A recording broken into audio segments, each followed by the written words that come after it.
ಹುಟ್ಟುವ ಕಡೆಯೊಂದು ಫಲ ಕೊಡು ಕಡೆಯೊಂದು ಸಾಗರದಲ್ಲಿ ನದಿಗೆಂದು ಸಂಗಮವು ತೌರಿನ ಮನೆಯೊಂದು ಗಂಡನ ಮನೆಯೊಂದು ಹೆಣ್ಣಿಗೆ ಇದೆಯೆಂದು ಜೀವನವು ತಂದೆಯು ತಾಯಿಯು ಅಣ್ಣನು ತಂಗಿಯು ಎಲ್ಲ ದೂರವು ಹೊಸ ಮನೆ ಹೊಸ ಜನ ಹೊಸ ಹೊಸ ಬಂಧವು ಅಲ್ಲೇ ಸಂತೋಷವು ಮನೆಯ ದೀಪವು ಬಾಳ ಸಂಗೀತವು ಮನ ಮೆಚ್ಚಿದ ಮಡದೆಯು ಸಿಕ್ಕಿದ ವೇಳೆ ಸ್ವರ್ಗ ಸಂಸಾರವು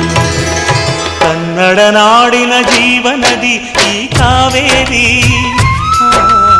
ಜೀವನದಿ ಈ ಕಾವೇರಿ